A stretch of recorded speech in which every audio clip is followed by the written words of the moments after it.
Bonjour à tous. Aujourd'hui, j'aimerais parler de la blessure d'injustice qui peut découler de la polarité yin et de cette fameuse amnésie dont j'ai un peu en parler plus précisément dans cette vidéo.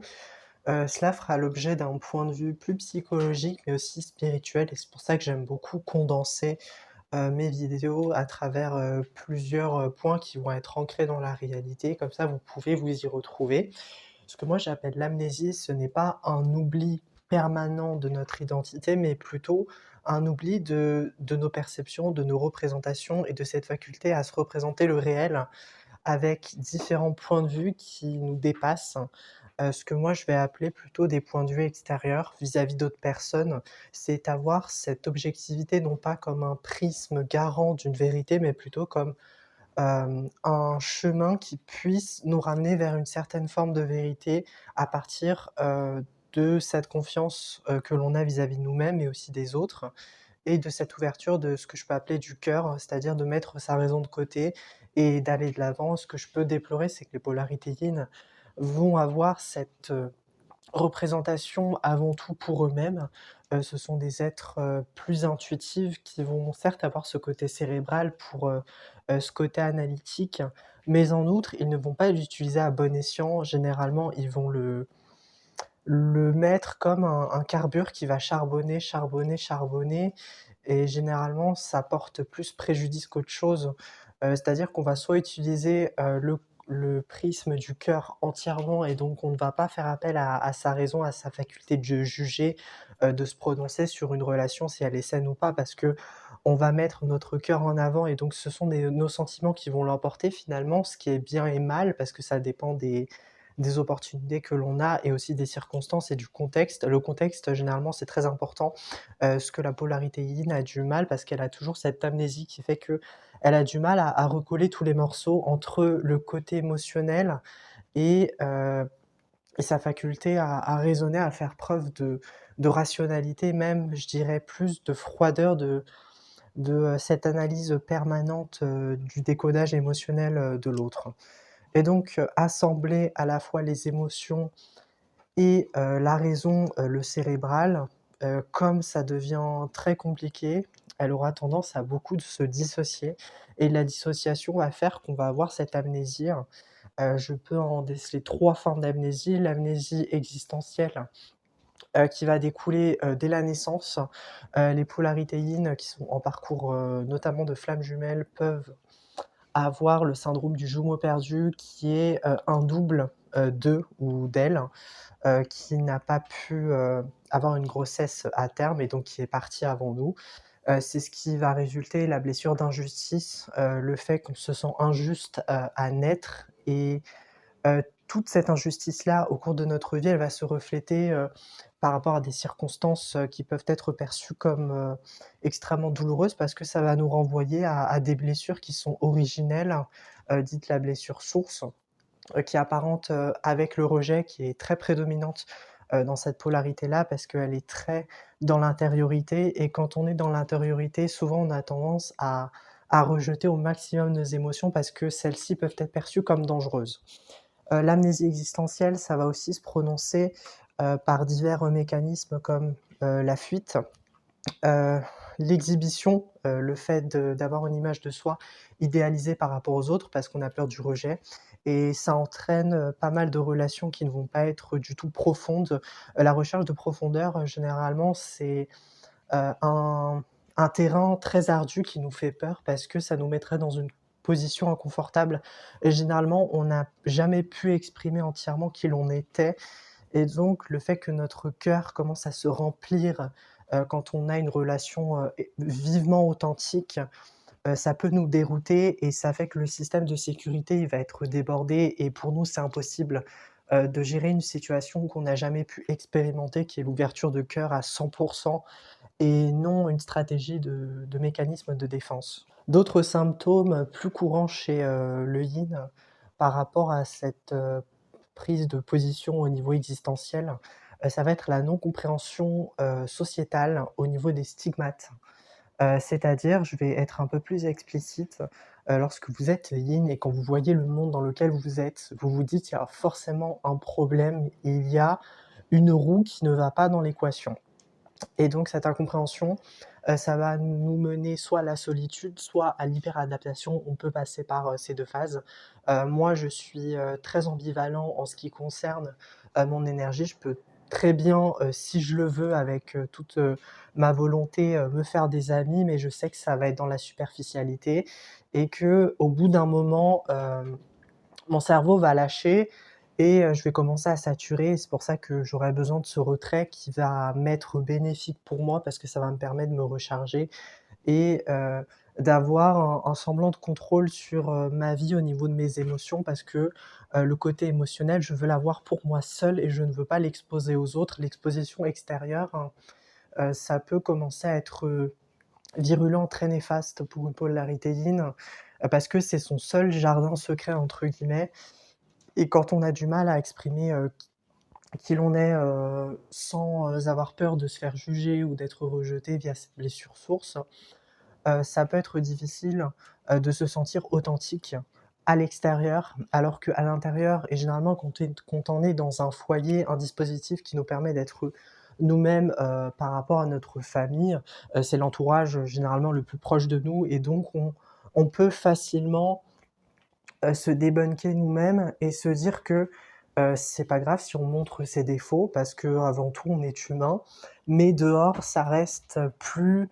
compliqué à envisager parce qu'on est dans un environnement qui ne nous correspond pas et les comportements, les habitudes, l'hypocrisie, la méchanceté des gens, tout ça, pour nous c'est presque incompréhensible et ça nous met en rogne, en colère et c'est pour ça qu'on se suradapte. Non pas qu'on draine, notre énergie, mais c'est plutôt un mécanisme d'adaptation, de se dire: «OK, il faut que je fasse ci, il faut que je fasse ça, sinon je vais pas survivre». Parce que le monde extérieur, en toute honnêteté,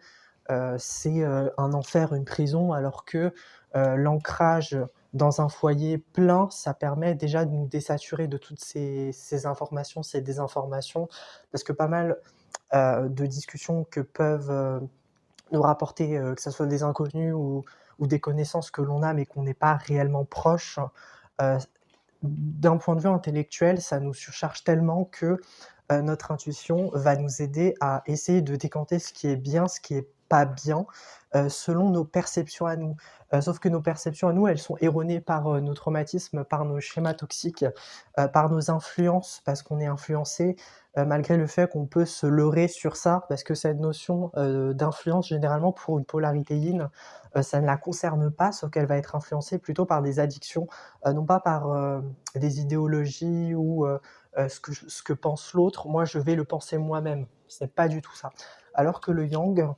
spécifiquement, il va plus partir du principe que, si un tel pense ci et c'est la majorité, de la société, par exemple, je cite,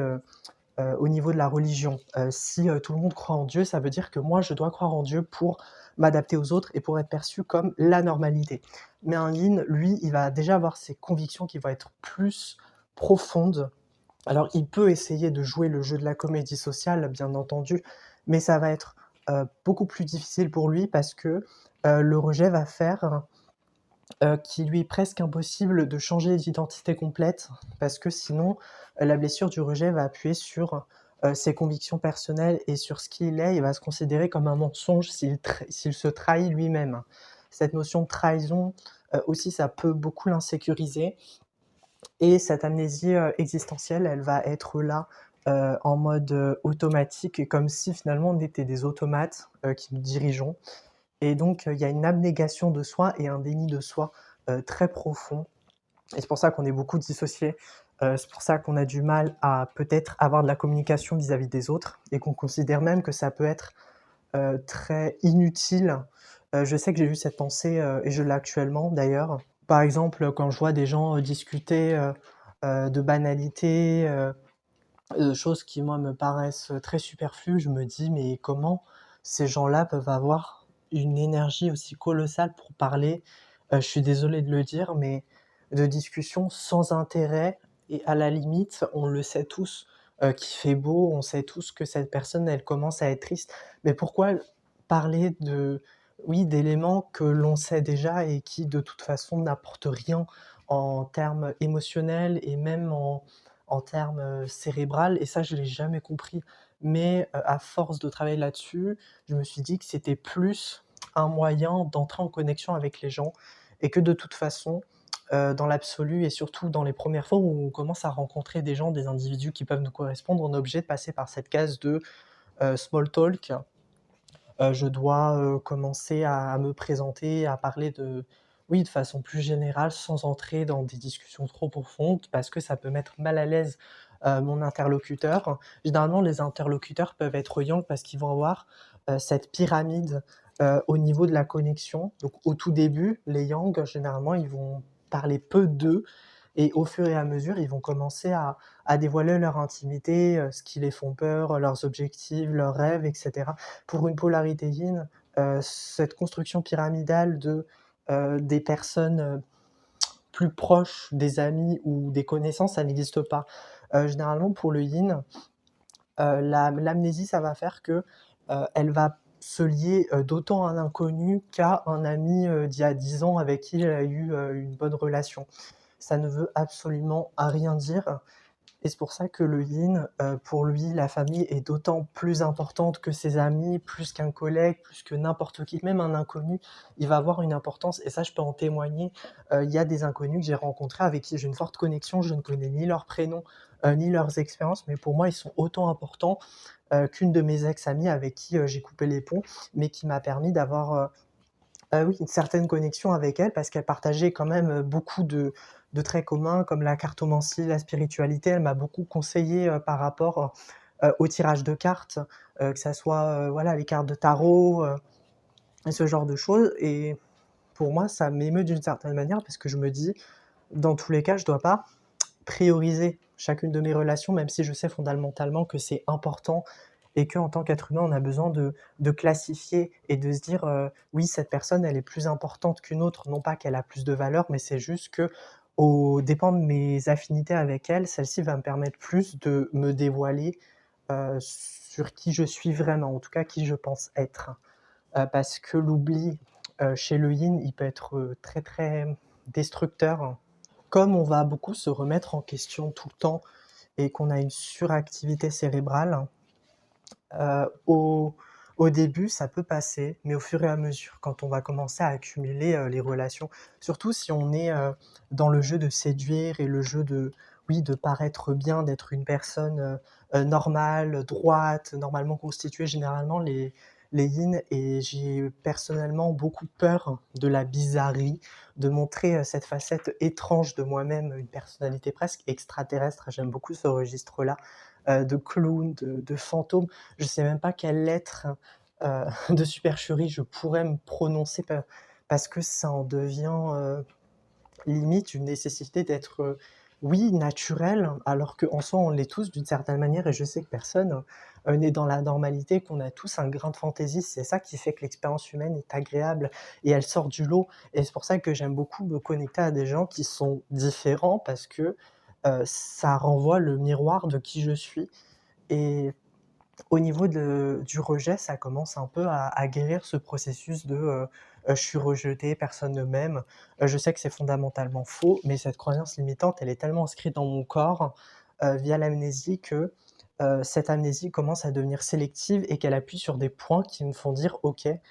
s'il m'arrive ça, c'est que c'est tout à fait normal», alors que pas du tout. L'expérience peut me prouver le contraire, mais c'est juste que comme j'ai cette blessure-là, généralement, je vais rencontrer des expériences, des gens, des circonstances, qui vont appuyer sur ça et qui vont me faire dire, «OK, là, ça commence à être injuste et c'est pas un hasard si je ressens ci, si je ressens ça». Faut juste que j'évacue d'une certaine manière et le rejet, ça peut soit, nous mener à avoir beaucoup de relations, pour essayer de s'oublier soi-même, via le sacrifice de soi et donc on va prendre en considération le besoin des autres, quitte à nous oublier nous-mêmes et je trouve ça très triste et la deuxième option, plus radicale et là je pense que c'est dans une seconde phase où on a tellement eu des bilans négatifs, de relations qui se sont mal terminées, des incompréhensions, par rapport aux autres, le pourquoi du comment je suis toujours rejeté. Au bout d'un moment, on va commencer un peu à s'isoler et on va se dire que finalement on n'est pas fait pour avoir des amitiés, dans la durée ou même des relations, amoureuses, là je vous dis pas le calvaire, c'est encore plus compliqué. Surtout quand on a en tant que yin, l'amnésie via la sexualité et par rapport au yang, je trouve que c'est plus facile d'être à l'aise avec son corps que le yin. Lui, la sexualité, il va soit la développer, radicalement, il peut passer par des phases d'hypersexualisation ou d'hyposexualisation. Je sais que moi, personnellement, ça m'est arrivé et j'ai une addiction, à la masturbation. Je sais pas si ça compte comme une addiction sexuelle, mais je pense que c'est lié plus à une partie de mon corps, à des zones, qui me comment dire? Qui me rend un peu curieux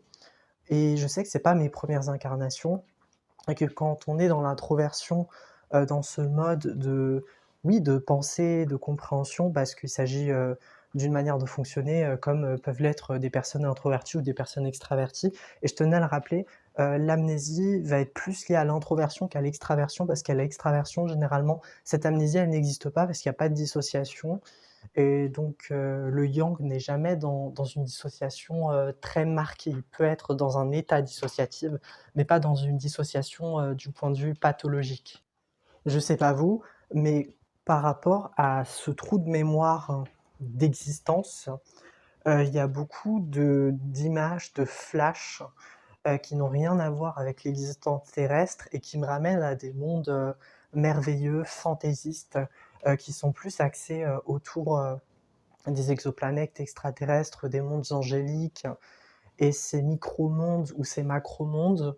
me dit oui que la vie, terrestre n'est pas uniquement, une forme de vie, exceptionnelle et qu'il y en a des milliards et des milliards dans tout l'univers. Mais d'un autre côté, je me sens tellement triste parce que je me dis: «Mais pourquoi je suis dans cette terre-là?» et ça me fait poser beaucoup de questions et donc cette amnésie va me ramener à me focaliser sur, des passions, des intérêts qui sont dits restreints, qui sont pas forcément liés au TSA, à l'autisme, mais qui sont plutôt en mode de compensation. Comme on n'arrive pas à être dans la réalité et ben, on va, utiliser ce qu'on sait faire, c'est-à-dire être dans l'imagination, dans la prospection, l'introspection de soi-même et d'arriver à essayer de réaliser nos fantasmes, juste en imaginant, en ayant des scénarios très complexes et en quelque sorte, on commence même à se satisfaire de ce que l'on n'a pas parce qu'on peut l'imaginer et c'est très dur d'envisager cela parce que lorsqu'on essaye de passer à l'action, tout ce qu'on fait est moins bon que ce qu'on peut penser, heu et comme l'imagination n'a pas de limite aussi et que le désir, lui, commence à être, peut-être insatisfable, à gagner, on peut se dire que finalement, on ne peut rien faire. On doit être dans une posture de passivité presque, parce que dans tous les cas, il y a meilleur que ce monde et on peut, se mettre dans presque un burn-out, enfin le contraire du burn-out lorsqu'on s'ennuie ou même lorsqu'on a eu trop de travail et qu'on se dit qu'on n'a aucune valeur, qu'on n'a aucune confiance et la remise en question, elle est très douteuse, hein, dans une polarité yin. C'est également le cas chez le yang, mais un peu moins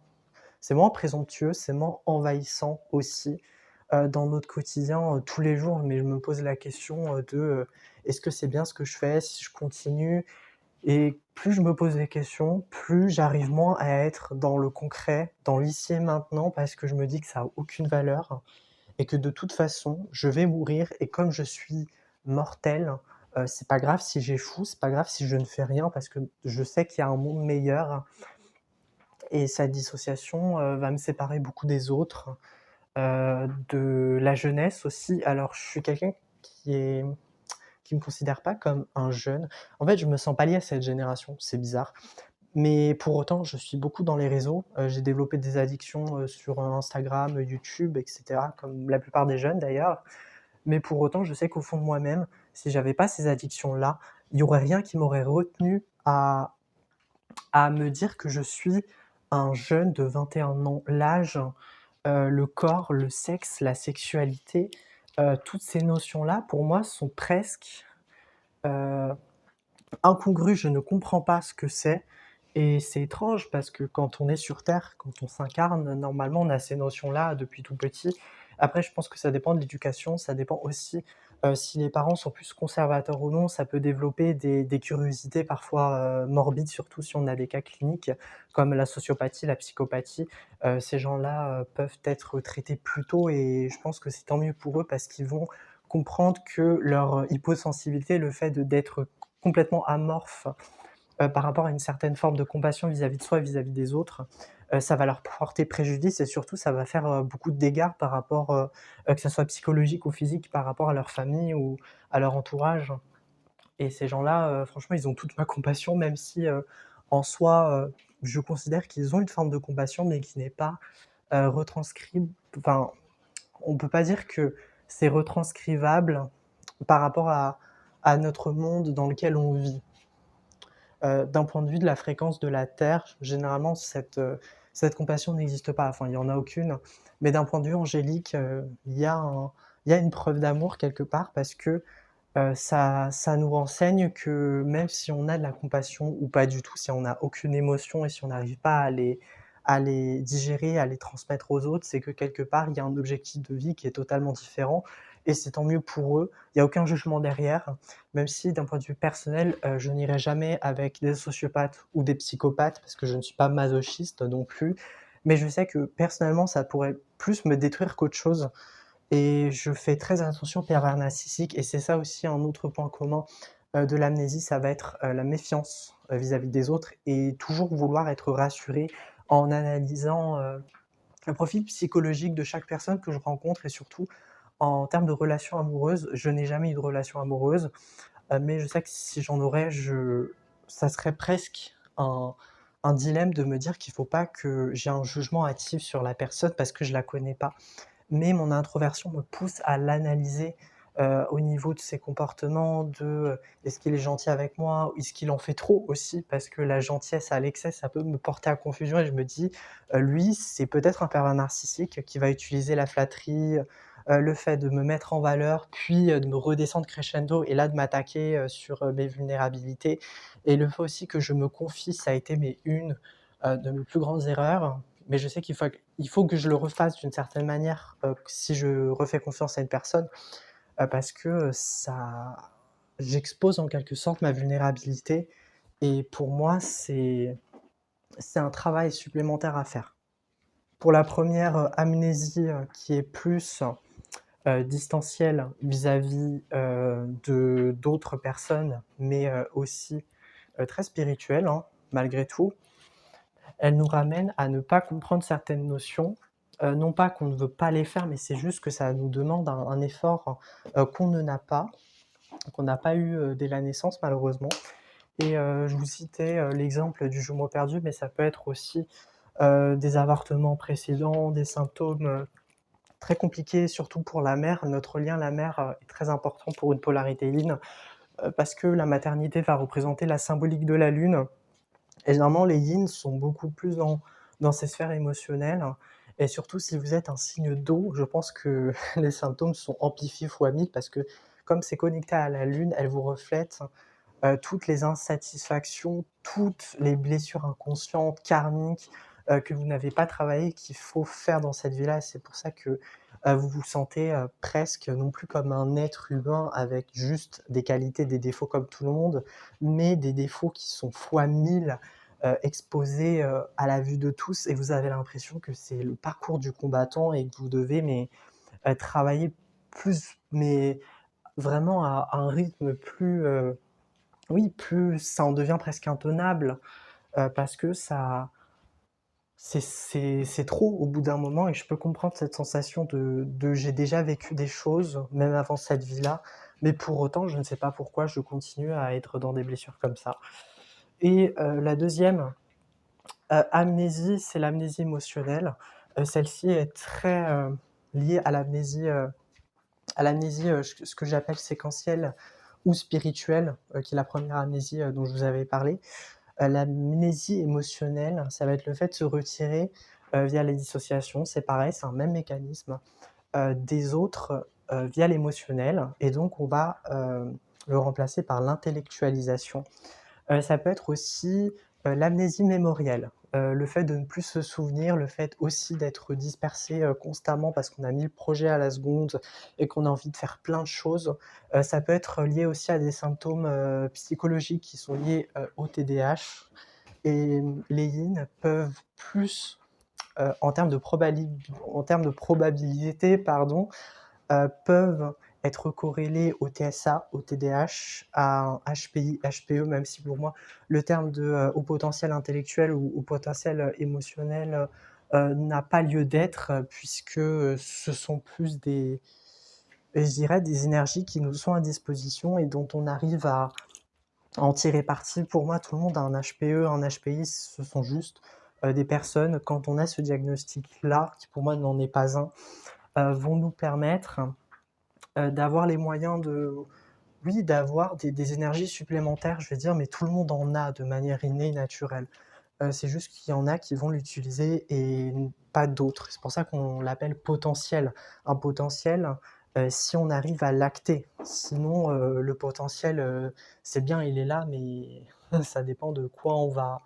va le mettre en pratique et si on en fait quelque chose. La mémorisation, ça peut être une difficulté à retenir ses leçons, à aller au contact des autres, et le fait aussi de tenir une structure, ça peut être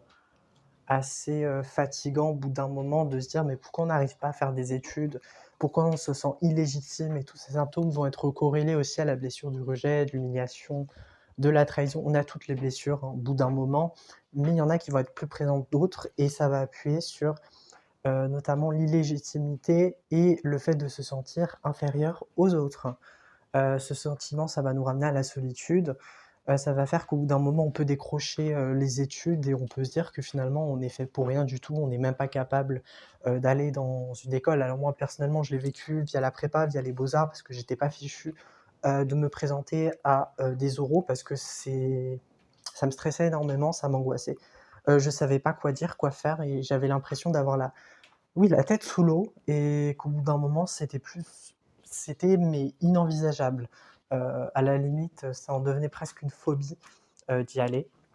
et de me présenter moi-même, de voilà, faire juste une simple présentation, mais dans ma tête à moi, c'était la mort assurée.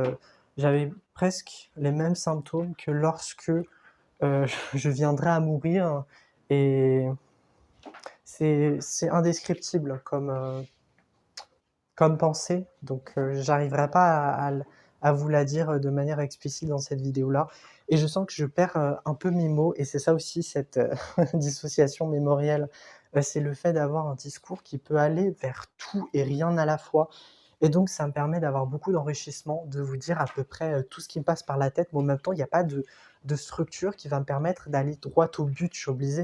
obligé des fois de préciser des éléments qui ne sont pas si importants dans des vidéos. Ça peut être le cas dans celle-ci, par exemple,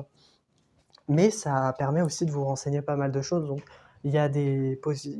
notions positives, des notions négatives derrière. Sauf que moi, il y a plus de notions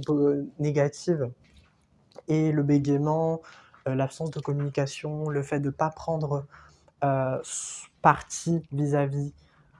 des autres si on a quelque chose à dire, le fait de se sentir reclus, de s'éloigner volontairement de la masse pour ne pas être jugé, et même des fois on se dit flemme, c'est bon, j'ai assez duré, maintenant je vais me retirer parce que j'ai pas envie de me mêler à tout ce raffut, tout ce jeu social là qui m'emmerde, qui commence un peu à m'énerver au-dessus des tripes. C'est compréhensible et ça peut arriver aussi. Et la dernière, qui est le plus perfide au niveau des symptômes qui vont être liés à l'amnésie, c'est l'amnésie traumatique. L'amnésie traumatique, celle-ci est la plus féroce, parce qu'elle va construire déjà le faux self, les faux self même, qui sont comme une boule à facettes. Cette boule à facettes, c'est notre âme, il faut l'envisager ainsi, et dans chaque partie d'elle, il y a des sortes d'énergies qui ne sont pas les nôtres, qui sont des énergies de notre famille, des lignées ancestrales, du transgénérationnel, des vies antérieures, des vies extraterrestres aussi qui sont envoyées par nos guides, les archanges, et cetera. Et vous voyez que toute cette boule à facettes, il y a la moitié qui nous représente, notre persona, et l'autre qui s'agit plus de notre âme, donc ce qui est inné en nous et ce qui émane, l'amour avec un grand A, si je puis me permettre, de le prononcer ainsi. Et donc ces faux self vont être intégrés à notre persona, et c'est pour ça qu'on aura l'impression d'être soit plusieurs ou de ne pas se sentir nous-mêmes. Et les symptômes dissociatifs qui vont être, avec,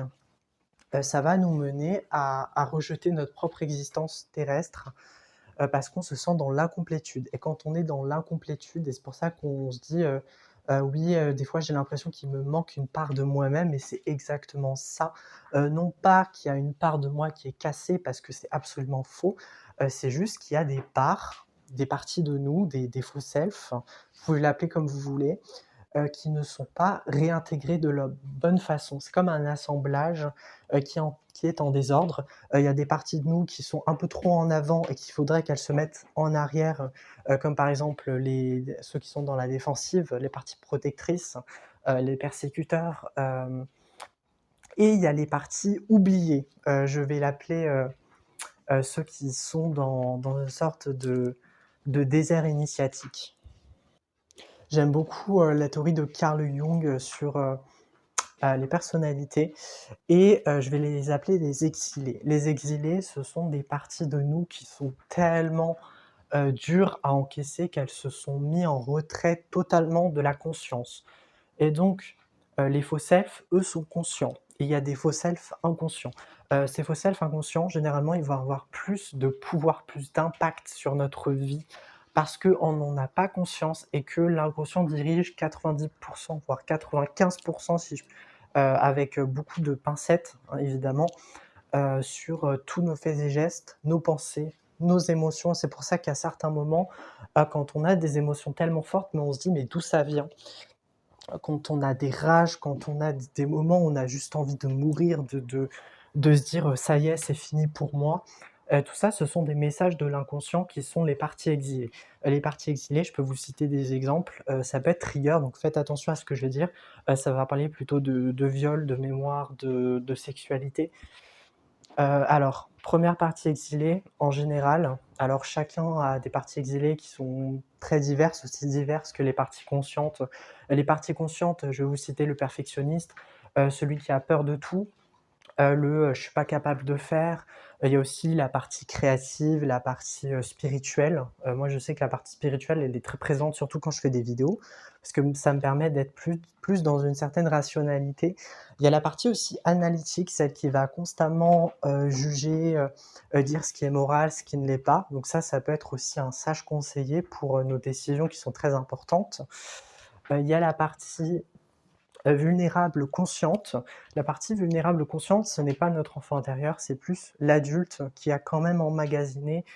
des champs d'expérience qui vont être partagés, qui vont être corrélés avec l'enfant intérieur. Donc c'est pas l'enfant intérieur à proprement parler, c'est plus une partie qui va imiter cet enfant intérieur. C'est pour ça que des fois on peut sentir un enfant, mais véritablement si on a accès à cet enfant intérieur, je peux vous dire,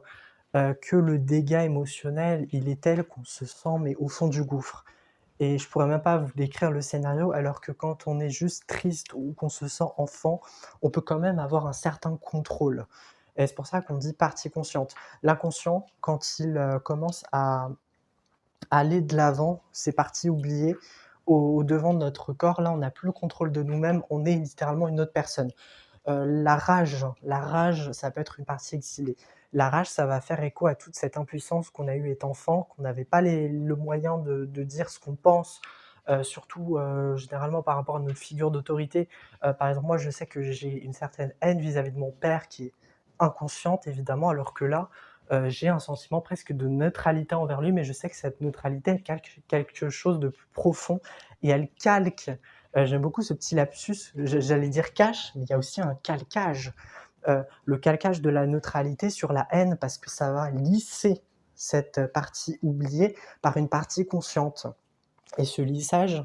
il peut ramener beaucoup à des comportements, très dévastateurs pour moi-même. Donc comme exilé, il y a la partie, inconsciente, qui va être, l'amnésie, de l'inceste. Beaucoup ont de l'amnésie traumatique, soit consciente, soit inconsciente. Alors si c'est consciente, on peut se souvenir de fragments, mais pas dans la totalité. Donc on a des impressions, on a des sons et tout ce qui nous ramène à ces souvenirs peuvent nous trigger. Donc ça va être des parties, émotionnelles, ce que moi j'appelle des PE, qui vont s'occuper de ça. Alors qu'à l'ordinaire, on est plutôt dans un mode PAN, donc partie adulte réfléchie, qui sait mettre de côté, son enfant intérieur pour avoir, une certaine mesure et un certain contrôle sur ce qui se passe dans l'immédiateté. Et les parties émotionnelles, elles sont plus reliées au passé qu'au présent. Et c'est pour ça qu'on peut autant avoir, le même niveau, d'impact émotionnel que ce que quand on l'a vécu, par exemple il y a 30, il y a 40, 50 ans, voire voilà des décennies. L'exilé, l'enfant intérieur, hein. Alors celui-ci, je pense que c'est une des parties les plus difficiles à accéder, parce que dans ma connaissance à moi, il y a tellement de parties qui sont en avant que ça en devient presque le parcours du combattant pour essayer d'appeler cet enfant intérieur parce qu'il va être comme emprisonné dans une tour pour, avoir une imagerie mentale. Et donc vous devez, avant d'accéder à cet enfant intérieur, parce que c'est la clé de tout, la clé de qui vous êtes, de votre âme, de votre conscience, accéder à des parties moins, heu, comment dire? Satisfaisantes, comme, la haine, la jalousie, l'enviosité. Parce que oui, vous avez des parties qui envient les autres et qui sont prêts à détruire tout ce qui leur sème, le trouble. Donc ce sont des parties, bienveillantes à accepter, mais ça va vous demander de mettre votre ego de côté et de vous dire: «Vous n'êtes pas une personne parfaite». Bien sûr qu'on a des parties, qui ne veulent que le mal, mais qui sont là d'une certaine façon parce que vous avez eu des traumatismes et que, ces parties-là sont plus des persécuteurs qui vont avoir des comportements en totale contradiction avec vos valeurs et c'est tout à fait normal. C'est pour ça qu'on n'est jamais pleinement lumière ou pleinement ombre, on est un condensé des 2 et c'est cette ambivalence, cet équilibre énergétique qu'il faudrait avoir, au fur et à mesure de son travail de soi, emmagasiné pour se dire que oui, on a nos ombres, on est conscient de où on peut aller et on est capable comme du meilleur, comme du pire, je vous le rappellerai jamais assez. Comme autres parties qui peuvent être au-devant, je pense à la partie suicidaire. En tant qu'humain, personnellement, je suis assez convaincu, généralement, ça peut être plus pour les personnes qui ont des traumatismes très conséquents et lourds. Ça va être une partie qui a toujours existé, qui est en nous et qui est comme une montre sur laquelle on peut, dans un parcours de vie, essayer de tirer la sonnette d'alarme et cette sonnette d'alarme, c'est, l'ultime façon de combler toutes nos souffrances en passant directement à l'acte de mourir. Ça peut être perçu comme assez déstabilisant d'avoir, ces pensées suicidaires et ces idées noires. Mais c'est un mécanisme de défense comme, peut l'être la persécution, comme peut l'être les symptômes, d'amnésie qui vont nous faire oublier des périodes, et des pans de nos existences. Moi, je sais que pendant l'enfance, j'ai très peu de souvenirs, c'est assez vague et je sais que la période où j'ai été dans un autre pays, je ne m'en rappelle absolument pas. Après j'avais 2 ans, 3 ans, mais je pense que si ça aurait été aussi marquant, je dois m'en souvenir. Et ça peut être aussi, totalement l'inverse. C'est tellement marquant que peut-être mon cerveau a effacé cette année-là, de ma vie, cette période. Ça peut être une amnésie sélective, une amnésie, totale. L'amnésie totale, il y en a, il me semble 2 ou 3 en France qui ont eu ce genre de cas, qui sont retrouvés à ne plus, se souvenir de leur famille et même de gestes anodins comme le fait de se nourrir, de s'alimenter, le fait aussi de reconnaître le sexe masculin, féminin. On constate aussi que c'est la culture et l'éducation, qui va forger, ce qu'on appelle la persona et qui va hériter à la fois de l'ego et de nos acquis. Et cette femme, ce qui est très surprenant dans son discours à elle, c'est qu'avant son amnésie totale, c'était une femme, bourgeoise, qui avait quand même un certain comportement très hautain. Elle se sentait supérieure aux autres, donc elle avait quand même un élan qui n'était pas du tout dans la modestie et dans le partage et quand elle a eu cette amnésie, comme cette mémoire a totalement disparu de son système à elle, elle s'est imprégnée de nouvelles images, de nouveaux aspects, qui lui étaient accessibles seulement par cette perte amnésique parce qu'il y avait aucune influence qui venait d'elle puisque par conséquent, elle avait complètement oublié, l'éducation qu'elle avait, le comportement de sa mère, de son père, donc toute influence pour elle était à la fois néfaste et bonifique dans le sens où ça lui a permis, même pas de se poser la question de, par exemple, est-ce que l'homosexualité était naturelle ou pas? Elle s'est pas posé la question, elle s'est dit: «Mais comment on peut, hem, avoir à débattre de sujets, qui me sont totalement, normales et naturels?» alors qu'avant elle était, contre, par exemple, le mariage pour tous. Et ce sont des faits étonnants comme ça qui nous indiquent que oui, c'est l'éducation, qui a une incidence sur, nos comportements, qui peuvent être extrêmes et non justifiables. Alors qu'en temps normal, quand on est un enfant et qu'on n'a pas cette peur qui est alimentée par le regard d'un adulte, on va pas se dire que, ce sont des êtres, qui s'aiment mais, qui sont pas naturels parce que ce sont 2 hommes, ce sont 2 femmes et donc ils n'ont pas le droit à l'amour. Non, un enfant, il va juste voir 2 êtres humains. Je doute qu'il, conçoit à l'âge de 3 4 ans que ce sont des qu'il y a un homme et qu'il y a une femme. Non, pour lui, c'est 2 êtres humains, qui sont amoureux, qui font des bisous et c'est tout. Point final. Donc oui, la mémorisation, l'amnésie, ça se construit, ce n'est pas inné et malheureusement, il y a beaucoup de traumatismes, qui viennent l'alimenter et surtout pour un introverti, pour une polarité yin, parce qu'ils seront plus sensibles